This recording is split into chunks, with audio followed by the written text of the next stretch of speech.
हाय, मैं हूँ अमृता। मूवी की शुरुआत में हम स्पेस में कुछ एस्ट्रोनॉट को देखते हैं जो स्पेस स्टेशन के चेकअप के दरमियान कुछ पार्ट्स बदल रहे होते हैं। तभी अचानक से बहुत ही बड़ी चीज उनके स्पेस स्टेशन के ऊपर मंडराने लगती है और उसके भयानक आवाज के कारण एस्ट्रोनॉट्स को काफी ज्यादा दर्द होने लगता है। अब ये सीन इधर ही शिफ्ट हो जाता है और हम अर्थ पर कुछ कॉलेज ग्रुप को देखते हैं। उनमें रॉब और उसकी गर्लफ्रेंड कारा, चार्ली, ब्रेंडन और एनी रहती है जो जंगल के बीच में स्थित अपने फार्म हाउस में मजे करने के लिए जा रहे थे। अब ये लोग जंगल के रास्ते तो पहुंच जाते हैं लेकिन बीच में ही पेट्रोल भराने के लिए रुकते हैं। पर तभी ब्रैंडन वहाँ पे एक ट्रक में लगे हुए खून को नोटिस करता है। वो उस खून को देखने जाता है लेकिन तभी ट्रक का ओनर आता है और ब्रैंडन को अपने काम से मतलब रखने के लिए कहता है और तो और उसे डराने धमकाने भी लगता है। लेकिन तभी चार्ली इनके झगड़े में कूद पड़ता है और शांति से ब्रैंडन को वहाँ से निकाल लेता है और ये लोग वहाँ से निकल जाते हैं। ये लोग बहुत ही ज्यादा पैनिक हुए थे लेकिन उसको भुलाकर ये लोग अपने घर पे पहुंच जाते हैं। अब आराम करने के बाद इनमें से ही 3 लोग जंगल को एक्सप्लोर करने के लिए आगे बढ़ते हैं। वहाँ पे उन्हें झरना और काफी सुंदर नदी मिलती है लेकिन आगे उन्हें एक अबैंडन कैबिन दिखाई देती है। ये तीनों भी उस कैबिन में जाने का सोचते हैं। अब अंदर आने के बाद उन्हें वहाँ पे अलग अलग जानवरों के सिर दिखाई देते हैं, यानी कि यहाँ पे एक हंटर रहता था। लेकिन उसके बावजूद वहाँ पे काफी सारे मिलिट्री के इक्विपमेंट्स थे, एक रडार और अजीब अजीब चीजें भी थी। अब उन्हें वहाँ पे फोटो दिखाई देता है और यहाँ पे पता चलता है कि ये घर और किसी का नहीं, उसी हंटर का है जो इन्हें पेट्रोल पंप पे मिला था, जिसके साथ लड़ाई हुई थी। फोटो से पता चल रहा था कि वो एस्ट्रोनॉट भी हुआ करता था।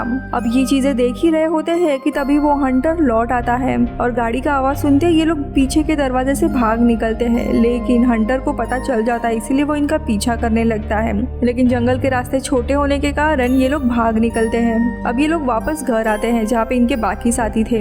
इसी दरमियान टीवी में एक ब्रेकिंग न्यूज ब्रॉडकास्ट हो रही थी कि पूरे दुनिया भर में अलग अलग जगह पे आसमान में काले बादल मंडरा रहे हैं। ये नॉर्मल बादल नहीं है और ये धीरे धीरे हर जगह फैले जा रहे हैं। ये लोग इस न्यूज को भी इग्नोर कर देते हैं लेकिन जल्दी इन्हें पता चलता है कि इनके इलाके में भी वैसा ही एक क्लाउड नजर आ रहा है। लेकिन ये लोग उस पर ज्यादा ध्यान नहीं देते। वही दूसरी जगह पे हम यूएस मिलिट्री के सीक्रेट फैसिलिटी को देखते हैं। यहाँ पे इन्हें पता चल जाता है कि ये ब्लैक क्लाउड और कुछ नहीं बल्कि एलियंस है। ऐसे ही एलियंस 1960 में भी धरती पर आए थे और उन्हें 2 एस्ट्रोनॉट ने काफी करीब से देखा था जो हमने मूवी के स्टार्टिंग में देखा। इसीलिए वो उनमें से एक एस्ट्रोनॉट की मदद लेते हैं इस पूरे चीज को समझने के लिए। यहाँ पे हमें बैकग्राउंड पता चलता है कि मूवी के स्टार्टिंग में जब एस्ट्रोनॉट को वो अजीब सी आवाज आई थी उस दरमियान दरअसल एलियंस ने उन्हें अगवा किया था और उनके ऊपर काफी खतरनाक एक्सपेरिमेंट परफॉर्म किए थे। और एक दिन अचानक से ये लोग वापस अर्थ पे आ गए थे। वापस आने पर ये लोग नासा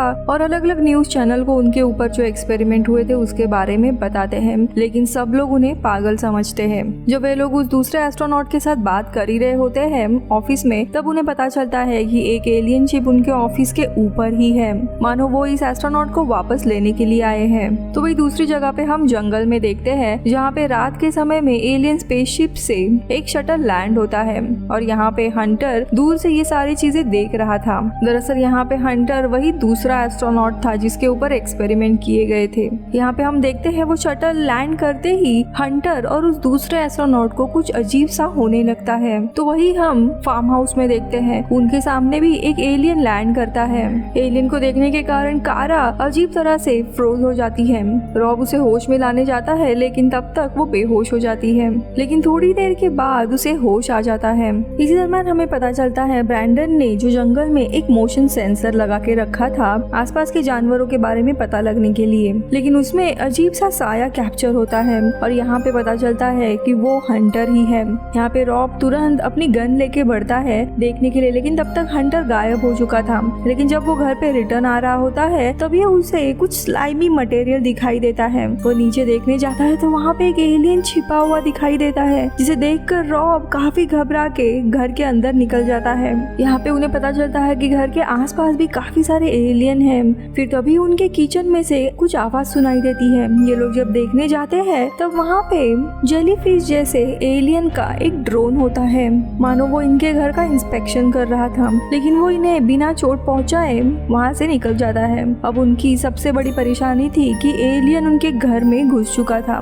जिसे पकड़ने की कोशिश में रॉब अंधाधुंध फायरिंग करने लगता है और वो अपनी गर्लफ्रेंड कारा को ही शूट कर देता है। वे लोग उसके शरीर को लेकर गैरेज में भागते हैं, लेकिन तब तक कारा की मौत हो चुकी थी। अब अपने गर्लफ्रेंड को मरा हुआ देख के रॉब पूरी तरीके से पागल हो जाता है और अब वो सभी को मारने की कोशिश करने लगता है। इसीलिए चार्ली उसे ना चाहते हुए भी घायल करके पैनिक होकर वहाँ से ये लोग भागने लगते हैं। पर तभी रॉब होश में आता है और उनके कार के सामने आ जाता है, जिसके कारण इनकी कार क्रैश हो जाती है। रॉब अब गुस्से में उन्हें मारने के लिए आता है, लेकिन तभी अचानक से एलियन स्पेसशिप से एक लाइट आती है और वो रॉब को अपने स्पेसशिप में खींच लेती है। ये देख ये तीनों भी वहाँ से भागने लगते हैं, लेकिन तभी ब्रैंडन हंटर के बियर ट्रैप में फंस जाता है और बहुत ही पैनिक होने लगता है। वही उन्हें आसपास एलियन के होने की आहट होती है। ये लोग काफी डर रहे होते हैं कि तभी वहाँ पे हंटर आता है और वो ब्रैंडन का ट्रैप निकाल लेता है, लेकिन तभी आसपास एलियन की मौजूदगी होने के कारण हंटर कहीं पे गायब हो जाता है।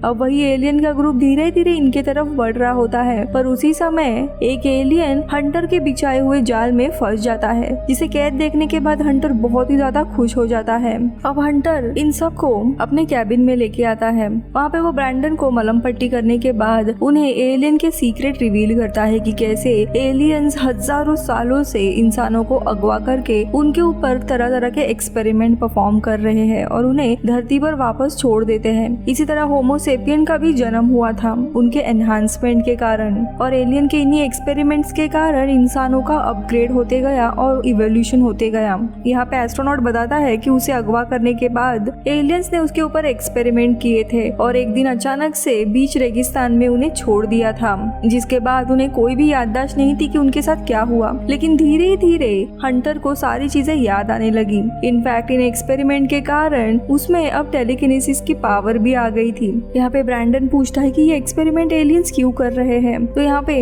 हंटर का मानना था कि जैसे इंसानों ने एक बंदर को स्पेस में भेजा था ये देखने के लिए कि स्पेस का वातावरण इंसानों के लिए सही है या नहीं, उसी तरह एलियंस को भी शायद अर्थ पर कब्जा करना है और यहाँ पे रहना है। इसीलिए वो इंसानों को अपने तरह बना रहे हैं एक्सपेरिमेंट के थ्रू, ताकि वो आगे चल के देख सके कि वो अर्थ पर सरवाइव कर सकते हैं या नहीं, क्योंकि अभी फिलहाल सूरज की किरणें उनके लिए काफी हानिकारक है। इसीलिए वो अक्सर रात में ही हमला करते हैं। आगे वो बताता है उसने लोगों को इसके बारे में बताने की काफी कोशिश की, पर किसी ने भी उसकी बात नहीं सुनी। इसीलिए रिटायरमेंट लेने के बाद उसने अपनी पूरी जिंदगी लगा दी एलियंस को रोकने के लिए। वो आगे बताता है कि आज ही के दिन एलियन उन सारे लोगों को किडनैप करने वाले हैं जिनके ऊपर उन्होंने एक्सपेरिमेंट किया था, यानी उसके जैसे लोग। अब उसके हाथ एक एलियन लग गया है तो वो बदला लेने के इरादे से उस एलियन के ऊपर भी एक्सपेरिमेंट करने का सोचता है, पर तब तक दूसरा एलियन आ जाता है और उसकी जोर जोर की आवाज के कारण सभी लोग बहुत ही ज्यादा परेशान होने लगते हैं। और अब ब्रैंडन, एनी और चार्ली वहाँ से भागने लगते हैं, लेकिन ब्रैंडन बहुत ही ज्यादा जख्मी होने के कारण वे लोग उसे वहीं पे छोड़ देते हैं और दोनों निकल पड़ते हैं। लेकिन आगे जाने के बाद एलियन का स्पेसशिप उन्हें ऊपर खींच लेता है।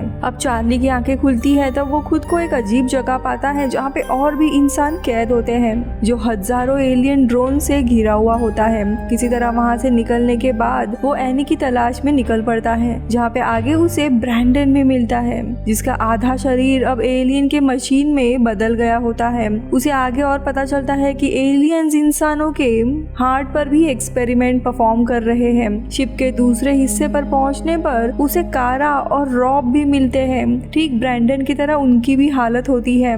यहाँ पे एनी भी साइबोर्ग यानी आधी मशीन और आधी इंसान बनने वाली थी, लेकिन उसके पहले ही वो उसे निकालने की कोशिश करता है, लेकिन एलियंस को उसकी भनक लग जाती है और वो उसे पकड़कर बेहोश कर देते हैं। अब उसके ऊपर भी काफी सारे खतरनाक एक्सपेरिमेंट किए जाते हैं। अब कुछ समय के बाद उसकी आंख अर्थ पर ही खुलती है उसी जंगल में, और उसके बाद उसे एनी भी मिलती है। इन्हें कुछ भी याद नहीं था कि उनके साथ क्या हुआ था। वही उसके बाकी के दोस्त भी सुरक्षित होते हैं। यहाँ पे न्यूज में हर जगह पे खबर फैलने लगती है कि पूरी दुनिया में एलियंस ने काफी सारे लोगों को अबडक्ट किया था और उन्हें किसी अनजान कारण से वापस अर्थ पे छोड़ा जा रहा है, और एलियंस भी वापस अपने यूनिवर्स में लौट रहे हैं।